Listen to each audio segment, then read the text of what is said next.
Now finding the short. Wherever would they find that the wire's touching, that 8 volts bleed should go away. Know who's gonna find it first. FYI, parts cannon. Anybody need a spare generator? All right, boys, today we out at Express Car Care. Definitely check them out if you're on Northside Cypress, part of Houston. And we got a issue here with this Chevy Malibu. Very good mechanics, and they're on top of the job, very responsible. Good one for you today, boys. 2012 Chevy Malibu Hybrid, okay? And this one is, there's a charging issue.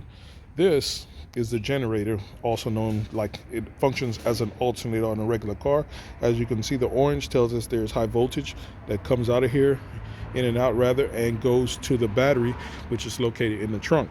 And the problem is there's an error code stating, I'm going to show you the error codes. Basically, there's the sensor circuits errors, shows high voltage on those circuits, and it does not charge. So your 12-volt battery will not charge because... Okay, guys, here are the codes, and these codes are indicating that there's an error on the circuits that read the sensors from the generator, and that generator is what charges the 12-volt battery, okay? Okay, the previous tech came out here and misdiagnosed this vehicle as a bad generator and had them buy multiple generators and battery controllers, but that's not the problem. So here's the actual diagram of the system. At the bottom square at the bottom is the actual generator with like an alternator, and at the top is the generator controller. It's a huge box in the back of the trunk, okay? We're gonna focus on the second pair of cables, which will be 1 and 5 on the generator plug, okay? And it's brown and black and blue. If you notice on the diagram, there's kind of like a Z, okay, on between those two wires. That designates that it's a twisted pair, so those wires are twisted together. And if you also notice, there's like a dotted circle between them, and it goes to another cable, which is pink. That designates that that dotted circle is a shield. That's telling you those cables are shielded together, and that pink wire is goes in and terminates at the generator controller in the trunk, and that's what terminates and grounds that shield, okay? So that should have nothing to do with the actual signal or anything like that. That's just basically shielding. The two wires should also be completely independent, right? So you shouldn't have any crosstalk between any of the wires. Now, a little later in the video, I'm going to show you this actual cable and what it looks like, so you can see a physical representation of this diagram. And here is the actual location of the X115, and here are the connectors. This is the one at the generator, and this is the pinout for it. And then I'm going to show you the one at the generator controller. That's what it looks like. That's the pinout, and here are the actual wires. So let's go. All right, so if you saw those the errors, basically it's the signal circuit. Now this cable plugs into the back under of the generator here, right?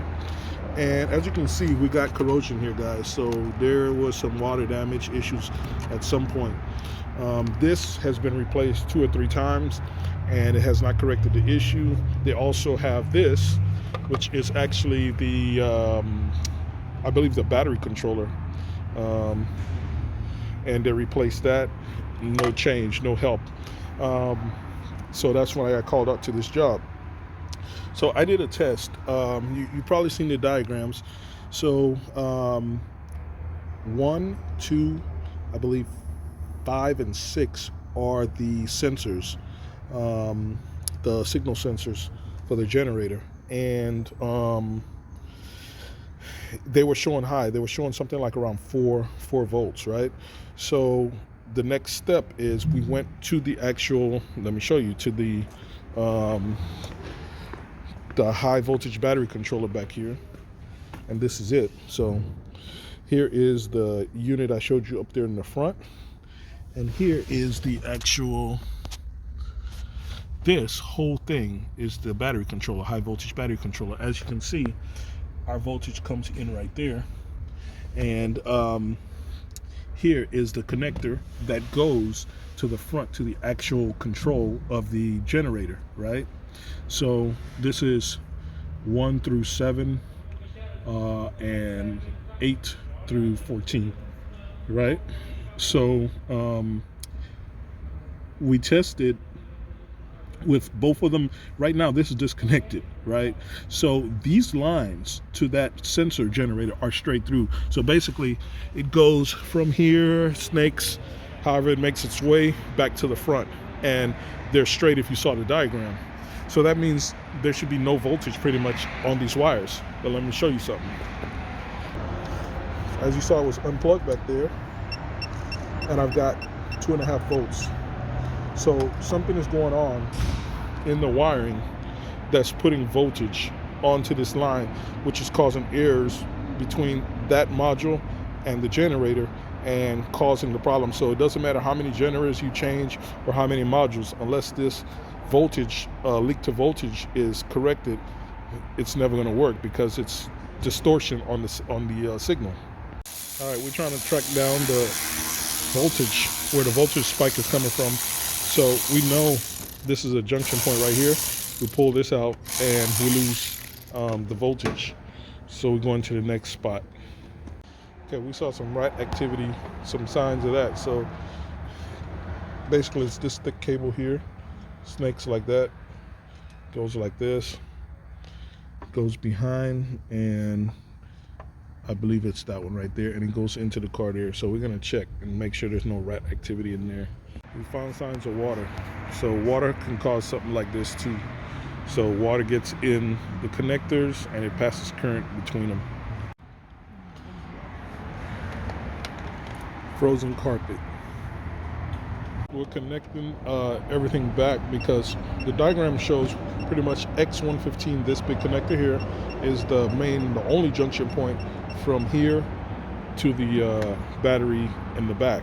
So if the OEM diagram is correct, then it should be a straight shot once it goes in. So we're going to disconnect here now and see if,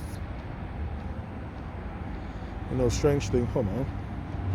I had power and it just went away. Abre el switch. I'm going to turn the key on and see if power comes back, and it does. So we're getting power when the key is on these wires, and these wires are straight disconnected from here and disconnected in the back. So there should be no power at all at this cable. So we got to find out where this power is coming from. All right, guys, here's what I found. I disconnected the X115, and we pulled off the cover to find out which ones are for this sensor. One big tip, when it's sensors like crank sensors and things like that, they're usually always going to use a gold connector, gold-plated connector. So you can see these gold-plated connectors. Those are key signs to tell you which ones are important data transfer lines or signals. So it just turned out that it was these two. We just tested on the gold. That's how I found it really quick instead of wasting time pulling diagrams. And it's these two here. The same thing with PCs and stuff. That's what when they use gold plated, is for sensitive transfer. Gold is the best conductor, that's why.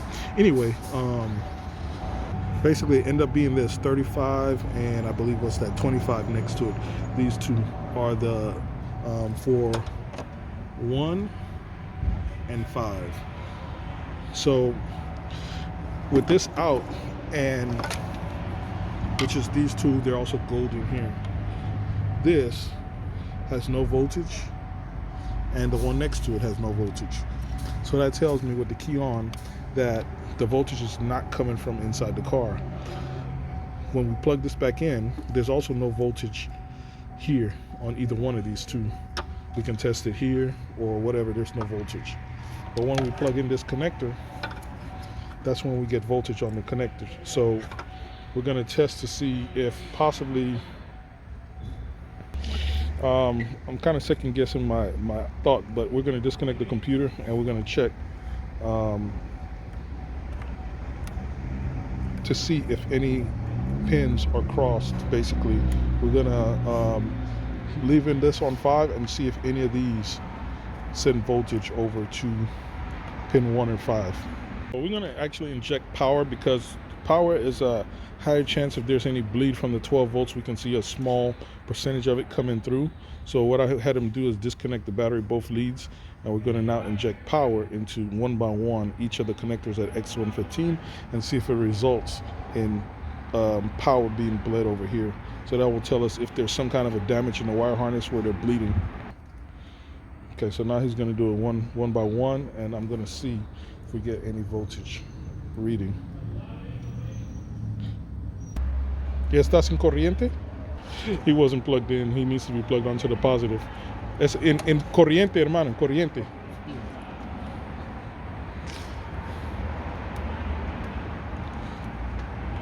Hold on.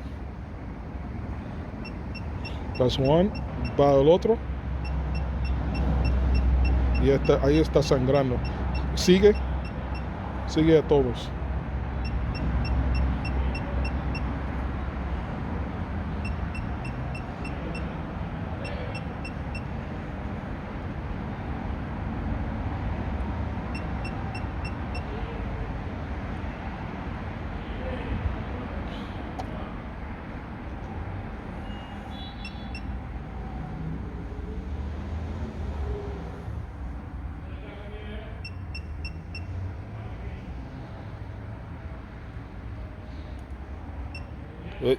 Dale para atrás.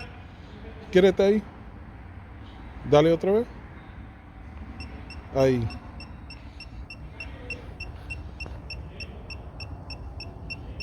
What number is that?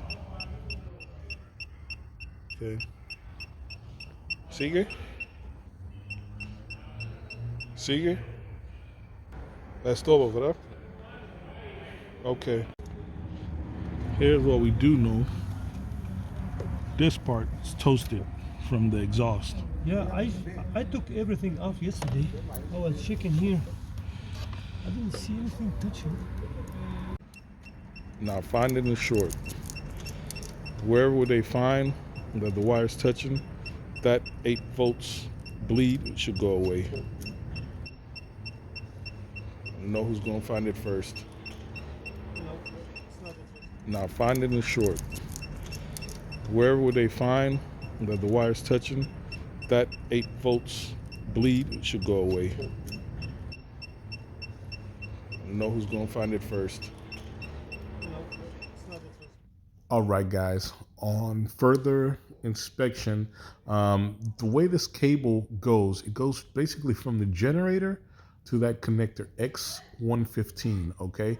So there's no reason for the cable to be snaking behind the engine. So I discarded that the problem could be back there where the catalytic converter was burning up or heating up the wires, right? So it has to be in the front. So I told him, hey, there's no other path this thing goes. It goes directly from X115 and it's a straight shot to the battery. And if we're having any kind of voltage bleed or anything, that means it's right there literally in the front. So at this point, they decided to take the harness apart, that whole front section, and physically inspect it to see if there was some kind of damage. First of all, the harness actually looked fine. It didn't have any signs in the front like of heat or any type of damage, but sometimes it could be internal that you can't see unless you take it apart. So they decided to take it out apart. And this guy, he's a old school mechanic, you know, actually electrical guy, you know. So he was determined to go through, you know, the cables one by one. My suggestion was just to replace the engine wire harness because I know the problem is in the engine wire harness after this extensive testing I've done. But they decided to dig in a little bit more and find out what's going on. And he literally took the whole engine harness apart.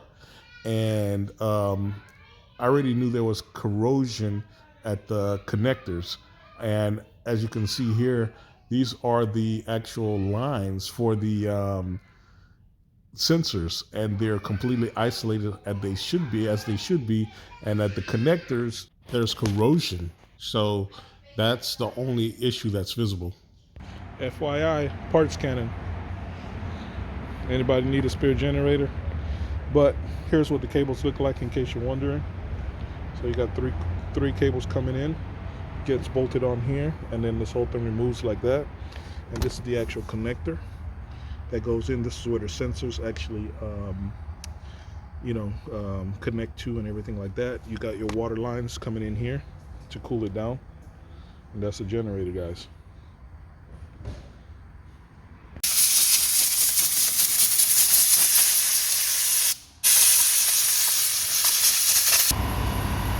Went ahead and cleaned out the connectors because we suspect there's a lot of corrosion in there. They pulled off all the shielding, all the insulation to check, and we didn't find anything. Everything is shielded and completely isolated, but we still have connectivity between different wires instead of not having it, basically. So we're going to test some more. Look at the pink is the shield. As you can see, it goes to a bare wire. Get it in focus, and that's the actual shield. It's basically like aluminum foil, right? And of course, like I told you, data lines, if you watch this channel, are twisted. Data or high availability sensor wires are twisted like this to help prevent interference. And we're still getting voltage. We cleaned it, it went down to 2 volts, so that means most likely the problem is inside the actual connectors. 5 volt here, and the battery will have 5 volt only? No, if you go to the main one, it should be 12. So it's completely physically isolated, right? The blue and the brown. Here it is on total end, completely physically isolated, and we have bleed from different wires or different connectors to this plug. So the only thing left now is the physical plugs inside. Very strange. I pulled out from this connector with the corrosion. Dale otra vez. And that's where it is, right? The blue and black. And sigue. And now we got no more bleed. So that actually confirms a dirty corroded connector can cause an issue like this, guys. Guys, in all the years I've been doing this stuff, I have never seen a connector that is completely isolated as this is with plastic and passing current between the conductors like that. I've never seen this happen before. You chime in down there on the comments. Let me know if you've seen this before. The only thing I could think of, the oxidation that you see there is conductive, and somehow it's just thick enough that the conductors are touching it, conducting, and it's passing over current to the other conductor on the other side. So basically, if you look at the green crusty, it's basically like a complete wire. So it's joining everything together. That's the only thing I could think of, because this is so strange, man. I literally had to take this out of the bundle and separate it like that and test it independently just to see for myself if it was actually that conductor, all plastic, passing current.